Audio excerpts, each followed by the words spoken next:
I feel like even how strong a university Tsinghua and the likes are is understated in America. Yes. They don't understand the level of innovation that those universities are capable of. Yes, that's right. And I think actually I'll show some graphs on that too. So here we go. Where did it go? Where's the AI researchers? They basically, I'll see if I can find this graph later. Maybe you can look it up. Yeah, you could just. Yeah, so you could see just if ship you us can the find it, graph. but basically what it shows, I'll just describe it visually and then you can maybe look for it afterwards. It is a graph that shows, looks like this, right? It shows net immigration into the US of top AI researchers. And then even before Trump admin, it had gone to net zero, okay? I can show other graphs of the millionaire migration map, for example. Where millionaires are migrating to Dubai and Singapore, overall places. That's right. So basically in 2019, okay, the millionaire migration, basically the US was still number one, okay? Right. But today, so after 2020 and BLM and so on and so forth, now it's something where it has flipped. So here, let me show you this. So the social instability that comes with the American package is what is flipping millionaires to move to Dubai and Singapore? It's both push and a pull, right? But here we go. So this is 2019, okay? Right. So at that point, the US was still number one in sourcing global millionaires on net, plus 10,000, okay? Right. After the pandemic and the riots and all this kind of stuff, by 2022, the US had dropped 85%, okay? And the UAE and Singapore and actually Australia and so on were picking up, right? And becoming number one, number two. And now by 2024, the US recovered, as I'll scroll down here, this is 2023, the US had recovered slightly, right? But still, it's pulling in less millionaires than these tiny countries that are 1/50th or 1/60th its size, right? And now in what with the new, quote, reforms to the EB-5 visa and whatnot, it's just very hard for capital to get into the US. So 2025 will show dropping off even further, right? So global capital is already deciding to go elsewhere other than the US, right? And now talent can't get into the US because of the cutoff of student visas and skilled worker visas and so on and so forth. So when capital and talent are both not allowed to enter the US, and also foreign trade can't enter the US because whether you export or import, right? So talent, trade, capital, they're cutting them off one by one, these pieces of this global empire, right? When you start to see it in its totality, again, I'm not just talking about one thing, I'm talking about the summation of a bunch of things, right? The US is basically abandoning the empire. And the physical part, as I said, is going to China, okay? Now, with all of this, right, let us understand what China is not. Okay? So just completely dominant in the physical world, right, to a level that people don't appreciate. But China is not the internet, right? The thing about this century, I think, is it will not be a symmetric conflict like US versus USSR. That was tank for tank, plane for plane of a physical ideological hybrid versus another physical ideological hybrid. Like, capitalism and communism had both the ideology and, right? China is highly physical and it's not really seeking to export ideology in quite the same way, as I'll get to. But in many ways, it's like Apple, and the internet's like Android. China's software, in the sense of its network and its state, only work on its nation. So its network is like the Chinese firewall and the Chinese apps. The state is like the Chinese party state that works on the Han Chinese nation. Right. But it's like a software stack that doesn't really work outside. And they're not interested in exporting it. They're not interested in exporting it. In fact, they actually want to keep it almost like a proprietary stack for China. The pieces they do export are the surveillance stack, right? So like America will sell weapons to countries to blow things up outside. China will sell a surveillance stack to countries to maintain order in their definition of it internally. So even they'll sell it to whether it's a meritocratic country or a kleptocratic country like Venezuela. So Venezuela, their I should say leader, dictator, would not be able to control the country otherwise, but with this Chinese tech stack, they can, which is bad. So is it like what, face recognition and that kind of stuff? Everything. So surveillance stacks are a Chinese specialty. Yeah, so it's like face recognition, it's the cameras, it's drones, it is also the software to knit together all that surveillance imagery, blah, blah, blah. There's 15 different things, right? Got it. So the opposite of that is the free internet. Okay, so the global internet is the opposite of China because its core strengths, free speech, free markets, free movement, all this kind of stuff are opposite of China's control, right? And in particular, China is not Bitcoin. BTC represents, in a real sense, the opposite of CCP. And BTC will, so it's, it's funny. Do you know how much the US dollar has depreciated against BTC since inception? Quite a bit, because I think it started at pennies and now is worth $100,000. So that's right. Maybe a 10 million times inflation for the BTC? Almost. You're almost exactly right. It's 100 million. And the reason is it started at 0.1 cent. Right. Right? That was the first recorded price, right? So from 0.1 cent to $100,000, you're more in the ballpark than almost anybody else, right? Because most people think it started like $1. So the fact that the US dollar is depreciated 100 million X against Bitcoin, it just has to go one more 10X, right? Once Bitcoin's at $1 million, and I do think that will happen, just the question is just when. At $100,000 per Bitcoin, everybody's happy. At $1 million per Bitcoin, a lot of people are scared because that means the transition to a new global economic order, right? It basically means the retirement of fiat currency. There's a symbolic aspect to that, right, as to what that means. And what that represents then is something actually, Bitcoin is attractive to Chinese people in a way that the US no longer is, right? Because lots of Chinese people, for example, let's say you're a company in China, there's some province, there's some local, governor or what have you. They will often treat a company as like a local piggy bank. They'll say, you know what, you're going to give me a loan to deal with, this or that, things for the government level, and maybe I'll pay you back later, right? Because they can just do that, right? That's, they just have root access over everything. So having money that's outside the state's control is something that Chinese people do want. They don't necessarily want it in America anymore because US dollars can get frozen and so on. But what Bitcoin represents is the opposite of Chinese communism in that sense. Got it. Right? So let me just get this straight. You're saying because the CCP has access to everybody's bank accounts, all Chinese companies might be mandated to loan out money, and such Chinese companies are interested in owning funds that are not in control of China, and America is not the place they want to do it. So BTC becomes this obvious haven to store currency. The global safe haven. Yeah, that's right. And then more generally, as I'll get to, blockchains give you smart contracts that are outside the Chinese government or outside any government, and they give you a sense of rule of law and rule of code that is not US-centric, but that is the heir to the US, which is the internet. So let me get to that, right? Right. So just one more second. Yes. So what I'm understanding is also the opposite of the CCP-controlled Chinese state, which is communist in some form and controlled capitalist in some form,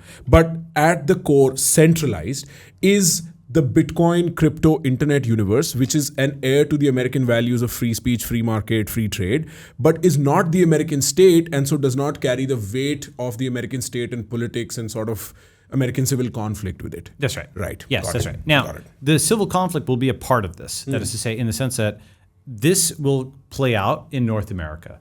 Democrats aligning with communists, Republicans will become Bitcoin maximalists. And you're already kind of seeing that happening in this. For example, do you see Gavin Newsom, like this kind of thing? So Democrats, communists, Republicans, maximalists. Gavin Newsom is the governor of California? Yes. Right. Yes. That's right. So, which is a blue state for my Indian audience. That's right. So it's a democratic. That's right. So Gavin Newsom, did this whole thing with Xi, right? This was in 2023, right?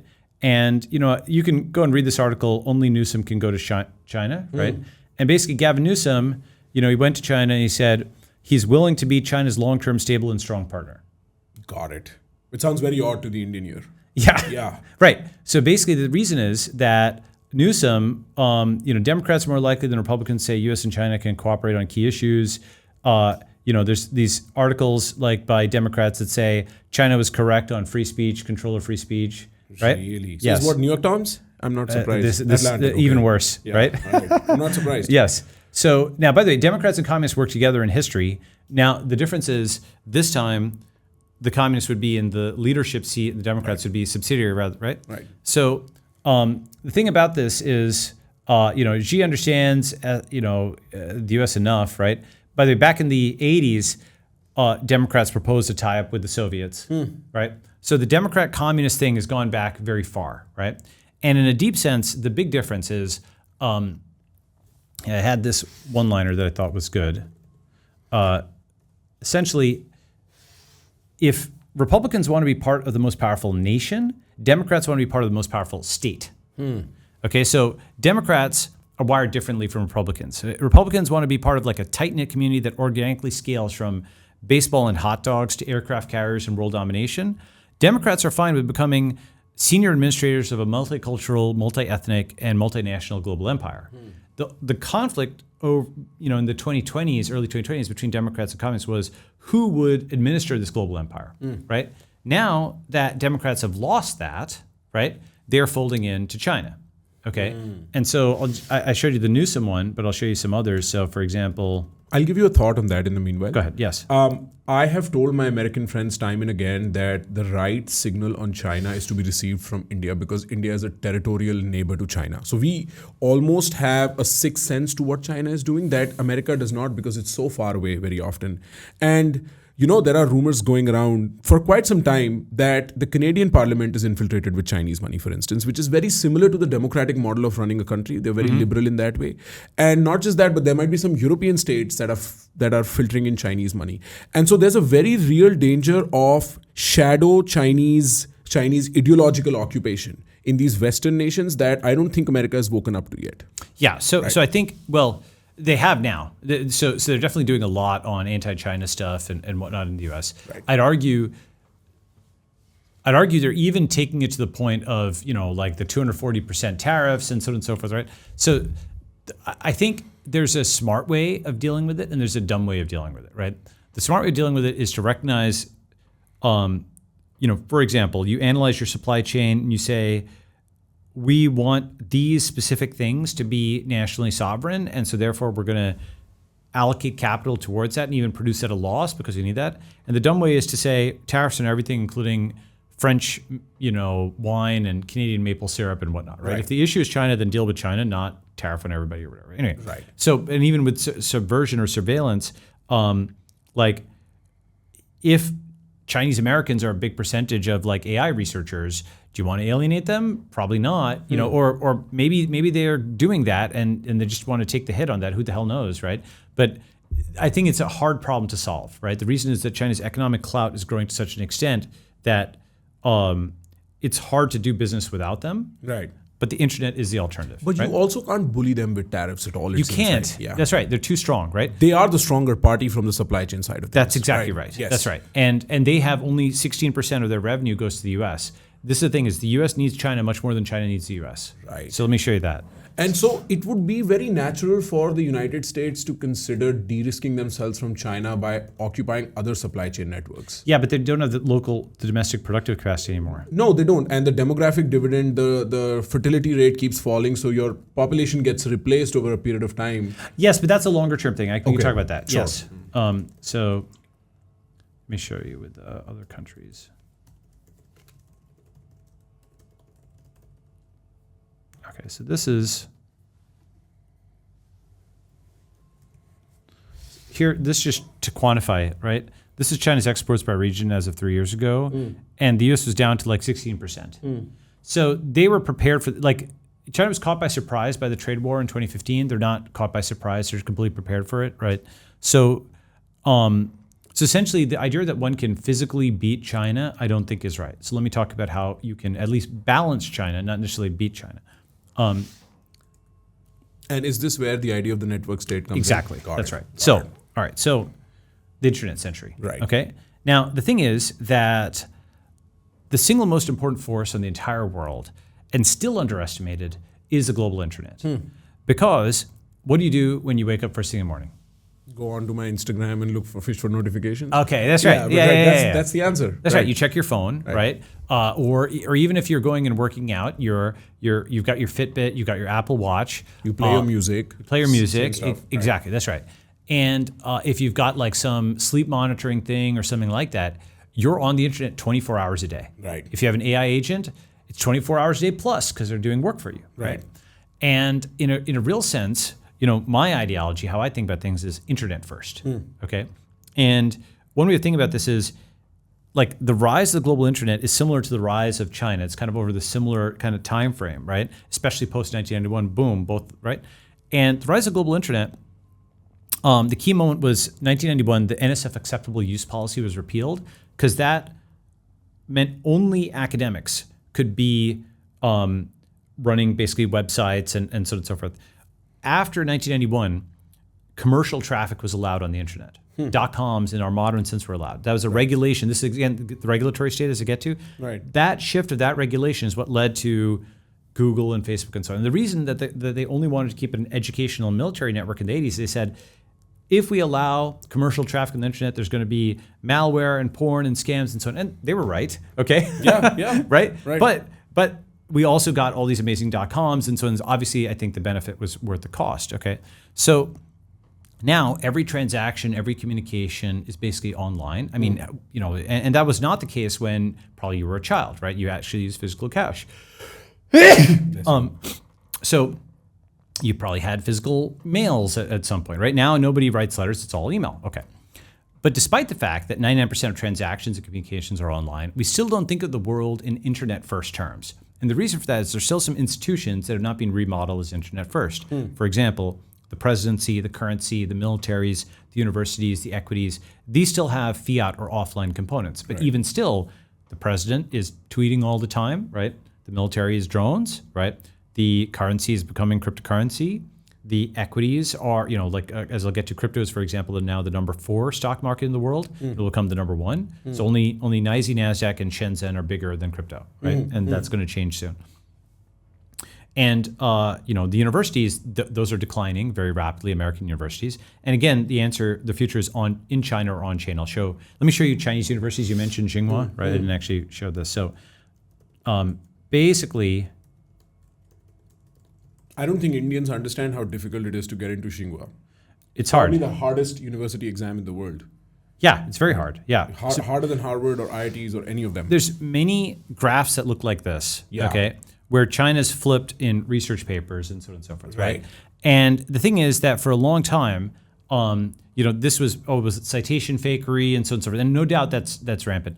But it's also something where there's a lot of material science, a lot of physical engineering work, where the only people who are doing this at scale are the Chinese, right? Right. So they're publishing real papers on real things, on mining, manufacturing, and so on. And if this was just in isolation without seeing their physical plant, you might be able to discount it and say it's all citation gaming.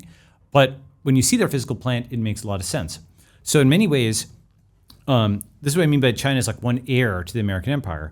Lots of ways that the 20th century America worked will work within China, right? But better. For example, they're building cars, but better. They're building ships, but better and at larger scale. They're doing academic research that looks like a 20th century US university, but within China, and so on and so forth, right? Okay. So they're basically taking over pieces of that, recognizable pieces, right? Now let's talk about the internet century. So this is the single most important force in the entire world, still underestimated. There's still layers that operate primarily offline, but that's going to change. Right. That's why my doctrine is not, country first per se, but it's internet first. Got it. Right?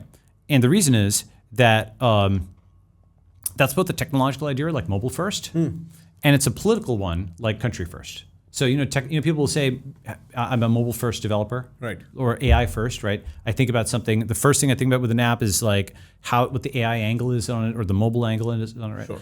So the internet first lens on anything says, what is the internet first version of mail, the internet first version of cars, the internet first version of even a refrigerator, right? Or, of a camera, right? The internet first version of something, of also an institution. What does it look like for a university? What does it look like for a stock market, right? This is a lens that you can apply to anything and say, what is the internet first version of it? And you can even apply it to a country, because the nation or state first version, I should say, is geography based, whereas the internet first version is community based, right? So you start not with the billions of square kilometers around the world, and you don't take the land. You start with the 8 billion people in the world, and you start with the mines, and those are grouped into communities, right? Okay. So this is also the scaled alternative to both nationalism and socialism, because internationalism and capitalism, right? So let's see some examples. Okay. So the internet is mail, right? We saw within our lifetimes, the U.S. Postal Service was replaced by Gmail and the lot, right? And also messaging apps and so on. So that delivers mail internationally for free, more efficiently, right? The internet is media. Okay, so you have, social media has now basically replaced mainstream media, and this is actually some of it is directly government funded, like BBC or NPR, right? The rest of it is indirectly government funded because they get leaks from the U.S. government, right? And that gives them their headline, and that's how they sell newspapers. Okay, they have access that they get charged for. They used to have access. Right, now yes. they're being locked out of the government, which is great. Now right? citizen journalism is taking over. That's exactly right. So now these guys are being reduced to being posters on social media, right? So this is internet first. Okay? They're kind of like the official. They will confirm or deny some of the stuff that might start as rumors on social media. Yes, but they themselves start a lot of fake rumors, and we debunk them. Yeah, and also they pick up a lot of the stuff that Twitter first shows. Yeah. So it's exactly. Twitter first and then on to news channels as opposed to the other way around. That's yes, exactly. I agree. That's right. So the internet is mobility, right? So internet took over taxi regulation, hotel regulation from government regulators. Ride sharing and room sharing apps are transnational cloud regulators of global marketplaces. So what that means is, who's the real regulator? Well, it's the star rating in the app, not really the taxi medallion. This is happening in real time. This is happening every 6 months or something like that. And then also, lots of kids, they want a phone rather than a driver's license. Why? Because that's actually your true driver's license. If you've got access to the app, then you can get from point A to point B, whereas a driver's license is less mandatory than that, right? Or it's a different way of getting around, right? These medallions were worth millions of dollars. Yes, and they just got crushed. Yeah, crushed exactly. because of Uber. That's right. Right, yeah. The internet is Mars. Okay, so NASA is being replaced by SpaceX, and how is SpaceX funding its missions to Mars? With Starlink. Right. With the internet. Literally, the global internet is bootstrapping us to space, right? Okay. The internet is money. Bitcoin is taking over from fiat, right? Right. And the internet is monetary policy. Bitcoin's monetary policy is taking over. This is the Fed, where it jacks interest rates up and down and up and down. And this is supposed to be like the solution to some equation, but it's actually just completely political and committee-based and so on. They're not doing math. They're not doing control theory. They're trying to steer an economy with like one parameter with lagging indicators. It's like complete nonsense, right? Future historians will look back on this, like what the Fed is, as like looking at entrails or something. It's like, it's crazy, because what happens is downstream of this, every hedge fund manager, everybody does all these calculations, all their spreadsheets, and at the top level, they just make up the numbers. I think 0.25% feels good today, and I'll do a hike like that. It's literally like that, okay? They have no dashboards on what their implications are. Guys, मैं बता नहीं सकता कि इस clip में मैं वो सारी बातें डाल ही नहीं सकता जो उस पूरी कॉन्वर्सेशन में भी है. इतनी इंटरेस्टिंग कॉन्वर्सेशन है. आपको हमारे मेन चैनल पे जाना पड़ेगा, थोड़ा एफर्ट लगाना पड़ेगा, सब्सक्राइब बटन दबाना पड़ेगा, बेल आइकॉन दबाना पड़ेगा और हमारे साथ वक्त बिताना पड़ेगा.